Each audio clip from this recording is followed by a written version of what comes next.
नमस्कार, स्वागत है आपका एडवांस इंडिया पर। मैं हूं नवीन चौहान। 26 तारीख के बाद राकेश टिकैत की वो सूरत तो आपको याद है, जब योगी की पुलिस के सामने उनके आंसू टपाटप गिर रहे थे। उन्हें समझ आ रहा था कि यूपी पुलिस अब इसे खत्म करने वाली है। वो इतनी बुरी तरीके से रोए कि अगले दिन लोगों के अंदर ये बात आ गई कि नेता अकेला पड़ गया। बस फिर क्या था, भीड़ वहां लग गई, लेकिन पुलिस को पीछे हटना पड़ा। अब सवाल यह है, राकेश टिकैत को वाकई किसानों की फिक्र थी, क्योंकि यूपी का किसान तो बड़े बिजली के बिल और गन्ने के पेमेंट से परेशान है। उसकी बात राकेश टिकैत बोल ही नहीं रहे। उनका तो मुद्दा है तीनों काले कानून खत्म हो। अब काले कानून खत्म होंगे या नहीं ये तो वक्त बताएगा, लेकिन आज योगी ने बता दिया कि आखिरकार राकेश टिकैत को किसकी फिक्र है। उनके आंसुओं पर योगी ने जो बोला, एक बार जरा उस पर गौर कर लीजिए। आगे की बात बाद में करेंगे। कौन वे लोग हैं जो इस आंदोलन की आड़ में आकर के भारत की छवि को देश के अंदर भी और दुनिया के अंदर भी खराब करने का प्रयास कर रहे हैं? क्या ये साजिश नहीं? जब भारत दुनिया के अंदर अपनी एक धमक के साथ आगे बढ़ रहा है,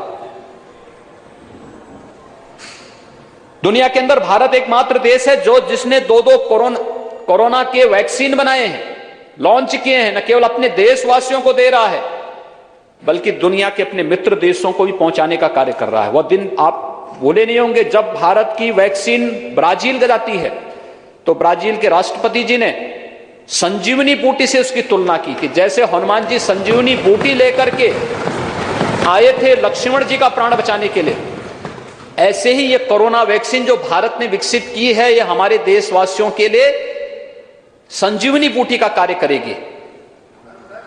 जब ये देश और यानी दुनिया के अंदर अपनी इस धमक को बना रहा है, जब दुनिया के अंदर भारत की एक नई पहचान बन रही है, और जब दुनिया का सबसे ज्यादा निवेश भारत के अंदर आ रहा है और सबसे अच्छे निवेश के गंतव्य के रूप में भारत एक नई धमक के साथ दुनिया के अंदर जा रहा है, दुनिया में अपनी एक नई पहचान बना रहा है, तब भारत की छवि को धूमिल करने के लिए कुत्सित प्रयास किस रूप में हो रहे हैं, ये किसी से छुपा हुआ नहीं है। ये घड़ियाली आंसू बहा देने से किसानों की समस्या का समाधान नहीं होने वाला है। किसान के लिए प्रधानमंत्री फसल बीमा योजना हो, प्रधानमंत्री कृषि सिंचाई की योजना हो, सॉयल हेल्थ कार्ड की योजना हो, या फिर एमएसपी लागत का 1.5 गुना दाम, स्वामीनाथन कमेटी की रिपोर्ट के अनुसार अगर ये 2018 में 24 जींस का किसी ने घोषित किया तो प्रधानमंत्री मोदी जी ने किया है। मैं उनका अभिनंदन करता हूं, और पूरे सदन को, पूरे देश को प्रधानमंत्री मोदी जी का अभिनंदन करना चाहिए। और यही नहीं, देश के 12 करोड़ किसानों को प्रधानमंत्री किसान सम्मान निधि का लाभ भी देने का काम, 6,000 रुपए सालाना देने का काम किसी ने किया है तो प्रधानमंत्री मोदी जी ने किया है। तो देखा आपने, यूपी विधानसभा में योगी ने राकेश टिकैत के आंसू को घड़ियाली बता दिया। अब पता नहीं वो घड़ियाली थे या फिर असली थे, लेकिन इतना तो तय है कि 90 दिन में किसान का भला तो हुआ नहीं। अब योगी विधानसभा में खूब बोले, किसानों के मुद्दे पर आगे उन्होंने जो कहा, एक बार जरा उस पर भी गौर कीजिए। किसानों के हित के लिए इतने बड़े बड़े काम हो रहे हैं। ये 3 कृषि कानून भी उसी श्रृंखला का हिस्सा है। मैं केवल एक उदाहरण आपके सामने देना चाहता हूं। उसमें से एक कानून है मंडी से संबंधित, एपीएमसी एक्ट। ये मंडी की बाध्यता को समाप्त करता है।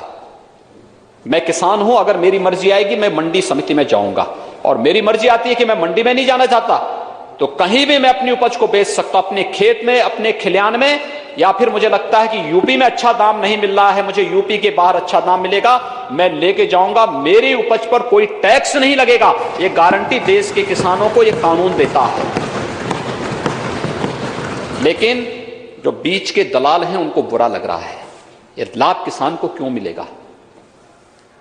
ये लाभ किसान को क्यों देने का प्रयास हो रहा है?